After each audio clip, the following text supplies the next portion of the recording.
Tout pour investir. Dose d'économie. En direct de Station F, on s'occupe de vos finances personnelles et Nicolas Dose est là pour votre dose d'économie quotidienne. Bonjour Nicolas. Bonjour. C'est un peu la star de cette journée, Nicolas Dose. Pourquoi ? On va vous entendre à plein de conférences. Vous avez tenu les experts ici pendant 1 heure. On prend le pouls de notre économie. Alors on parlera de PME un petit peu plus tard. Pour l'instant, vous allez nous parler d'un truc qui chauffe. La dette publique. Ça chauffe un peu sur la dette publique. Hier, le taux d'emprunt de la France a brièvement dépassé celui de la Grèce. Tout le monde en parle depuis ce matin. Est-ce qu'on est dans une situation que redoutait Michel Barnier mardi soir en évoquant, je cite entre guillemets, une tempête fiscale pardon, lapsus, une tempête financière. Tempête fiscale, oui. Non. Tempête financière, non. On ne va pas utiliser le mot tempête. On va utiliser le mot coup de chaud, si vous voulez. Oui. Effectivement, hier, ça a duré quelques minutes. La France et la Grèce empruntent à 10 ans au même prix. Attention, c'est du taux de marché, c'est pas du taux d'émission de dette. On emprunte à 3,02 pendant un court instant. Et à ce moment-là, l'écart de taux entre la France et l'Allemagne va toucher les 90 points de base. On était monté à 80 points de base après la dissolution, on va à 90.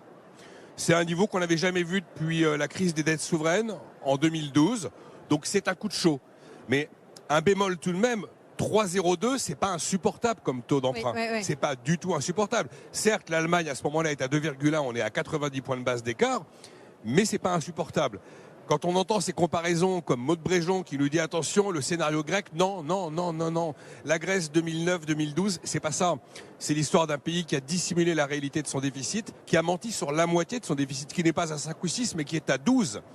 Et les taux grecs à 10 ans vont monter à 22,5% en 2012. Et le pays est sous tutelle du FMI et de la BCE. Donc oui, on a un coup de chaud. Non, ça n'est pas une tempête. Et non, le cas français n'est pas la Grèce. Même si la tempête fiscale, elle est bien là, celle-là.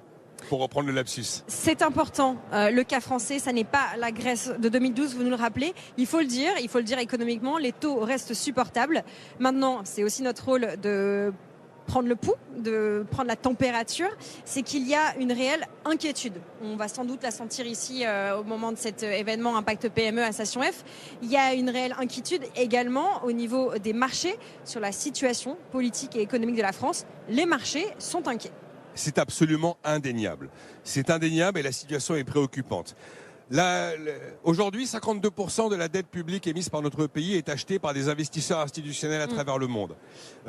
Ces fonds souverains, ces fonds de pension, ces grands gestionnaires d'actifs, ils font pas dans la dentelle. Et ils nous prêtent sur de l'obligation à 5 ans, à 10 ans, à 15 ans. Et ils se posent une seule question.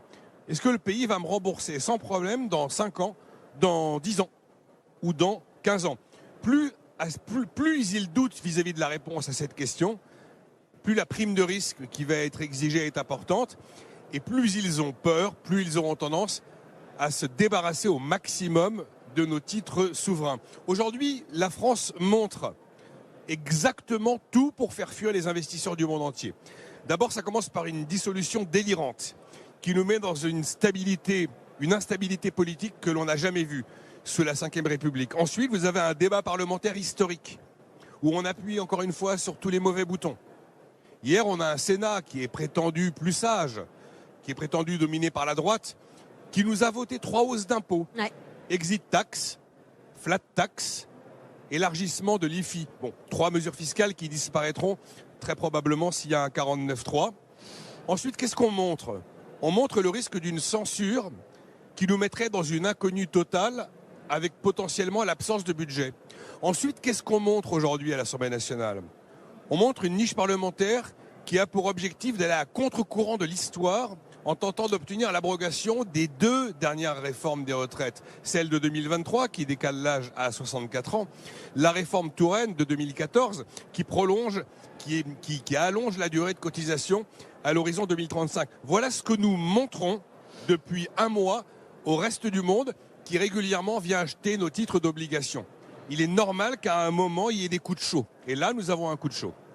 Coup de chaud. Mais pour l'instant, pour le moment, et on espère pour toujours, la France rembourse bien toutes ses dettes. Et on peut même dire qu'elle les rembourse rubis sur l'ongle. Ah, il n'y a aucun problème. Tout est payé exactement à la bonne date. C'est métronomique. C'est géré de main de maître par les as de l'agence France Trésor installée à Bercy. Seulement le 9 juin, il y a eu un truc. il y a eu une dissolution. Et cette dissolution, elle a changé profondément les choses. Regardez Lorraine, imaginez que moi je suis gérant d'un fonds de pension aux États-Unis. J'ai donc l'obligation de gérer en bon père de famille la capitalisation de millions de retraités américains ou de futurs retraités américains. Je ne fais pas dans la dentelle, je suis au bout du monde. Je ne vais pas me demander si la CMP a été conclusive le tel jour du mois de novembre, si on fait 1,6 milliard d'allègement de cotises ou 2 milliards. Voilà, c'est pas mon sujet. Moi je vois quoi? Je vois un pays qui n'est quasi plus gouverné. Je vois un budget qui pourrait ne pas exister. Je vois des formations politiques de tous bords qui sont incapables, de tous bords, incapables de baisser une dépense publique dont ce pays a le record du monde. Je me dis, ils sont en train de tuer leur économie productive à coups de hausse d'impôts alors qu'ils ont là aussi le record du monde. Et en plus, ce pays est en train de me dire qu'il va travailler moins en décidant d'aller à contre-courant de l'histoire et de faire l'inverse de l'ensemble de la planète sur le positionnement de l'âge de la retraite. Et je fais pas dans la dentelle, j'ai pas d'état d'âme. Je suis pas là avec la main sur le cœur, avec de la morale. Non, je regarde. Objectivement, qu'est-ce que je fais? Soit je continue, mais alors je vais être payé plus, soit je prends le large. Alors on a une chance quand même aujourd'hui. C'est que tous ces organismes institutionnels doivent détenir une certaine part d'obligations d'État considérées comme des actifs sûrs. Il est évidemment que l'euro, c'est la deuxième devise de la planète. Donc ils doivent aller chercher de l'euro. Et on est les premiers émetteurs en euros. Mais si d'aventure l'Allemagne décidait de lever son frein à l'endettement, de retourner sur les marchés avec du Bund, il faudrait pas longtemps pour que l'arbitrage du gars dont je vous ai parlé à 5500 km soit très très vite réalisé en faveur du Bund et en défaveur de l'OAT. Donc il n'y a pas de tempête, mais on ne peut pas dire non plus que c'est mer d'huile.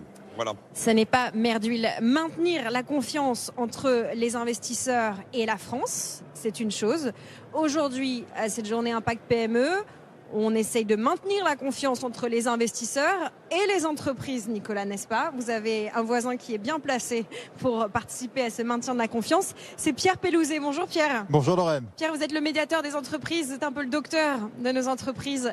Voilà, vous, votre job aujourd'hui et puis dans votre vie au quotidien, c'est d'aider à maintenir ce climat de confiance.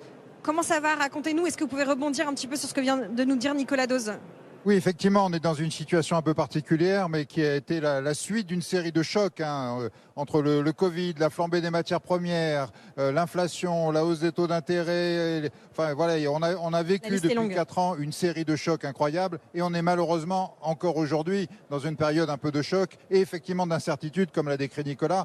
Et tout ça, ça rend difficile les relations entre tous les acteurs économiques. Et c'est vrai que notre rôle, c'est ça, c'est justement dans cette période-là.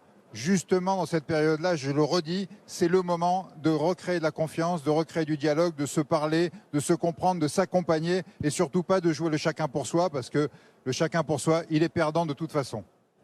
Justement, à ce moment-là, c'est dur. Qu'est-ce qu'on peut faire là, justement, maintenant? Qu'est-ce que notre gouvernement peut faire? Qu'est-ce que les patrons d'entreprise, les patronnes d'entreprise peuvent faire concrètement? En fait, nous, notre rôle, c'est de faire parler les acteurs économiques. Alors c'est vrai, il y a ce que fait le gouvernement, ce que fait l'Europe, ce que fait le monde, tout ce qu'a pu décrire Nicolas, mais en fait, il y a aussi beaucoup de choses qui peuvent se faire entre les acteurs économiques. Et c'est là où ça se joue. Si les clients et les fournisseurs se parlent, si les factures sont payées à l'heure, si les investisseurs et les entreprises se parlent, c'est-à-dire que on ne va pas juste se contenter de regarder les chiffres, parce que les chiffres vont évoluer. Il va y avoir des variations fortes dans les chiffres d'affaires. Oui, mais qu'est-ce que ça veut dire? Est-ce que les fondamentaux sont là? Est-ce qu'on peut s'accompagner? Est-ce qu'on peut se parler? Si tout ça se passe bien, on va passer tous les caps, parce qu'on a déjà passé beaucoup de caps, et qu'il y a beaucoup de fondamentaux qui sont encore extrêmement solides dans notre pays. Si en revanche, encore une fois, chacun dit c'est pas mon problème, débrouillez-vous, c'est là où on cumule des catastrophes et on crée de la difficulté. Je file la métaphore peut-être pour conclure. Nicolas évoquait la tempête financière entre guillemets dans laquelle nous sommes.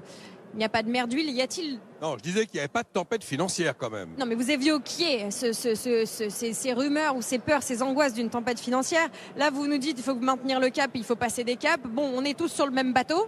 Absolument. C'est un peu l'idée de cette journée pour conclure, Pierre Pellouzet. Je suis tout à fait d'accord, on est tous dans le même bateau, soyons conscients qu'on est tous dans le même bateau.